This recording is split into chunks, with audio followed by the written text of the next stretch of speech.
has come down in my family. It's owned by my sister and me. It was my great-grandfather's saber.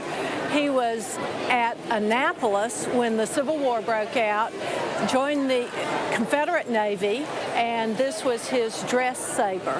Do you know anything about his service history? He was in the Battle of the Merrimack and Monitor, which is a very important battle in the Civil War. And at the end of the war, he was in Havana, and that's where he signed his oath of allegiance and came back to his hometown of Chattanooga. Okay.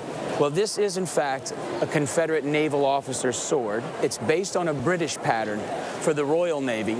The big differences in those two swords would be that the British pattern has a lion head instead of this dolphin. Actually, we call this sword a dolphin head. And the other is that the English sword would have a crown here where we see this anchor and cross cannons. And another aspect that actually tells us this is definitely for the Confederate Navy, if we look right here, you'll notice there is a second national Confederate flag. Also, what we have is cotton and tobacco running on the sword and the etch, which are staple crops for the South. So all of these motifs are strictly for the southern states, for the Confederate Navy. Oftentimes when you find a Confederate naval officer's sword, they're engraved right here. So the first thing we would do is look for his name here. Right. Now, it's not there, and that's okay. We would prefer it because that would definitely tie it to this gentleman by name. This sword is manufactured by Furman & Sons in London, and if we look here, we can see that indication. It gives their street address on the Strand. Now, these swords survive in varying states of repair. One of the hardest things to get is the scabbard, and you actually have quite a nice scabbard. We have these stylized snakes or serpents down at the end of the drag. We have the ropes, the leather's in good shape, so this is a good aspect. But we do have some very, very disturbing condition problems to the hilt of the sword. At some point in its life, it took some type of major hit or damage. We immediately notice that the grip is cracked and flaked, and there's a space in between.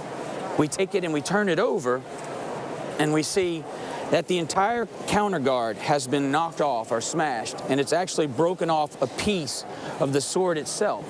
Now, it used to be a little counter guard that would fold down and lock onto the back of the scabbard to keep the sword from falling out.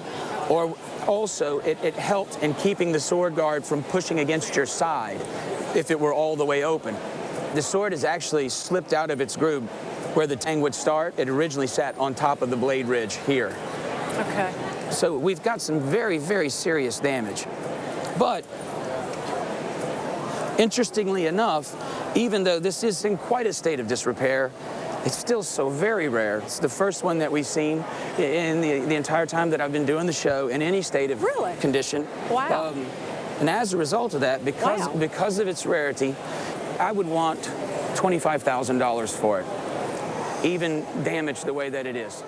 Wow. It's a very rare sword.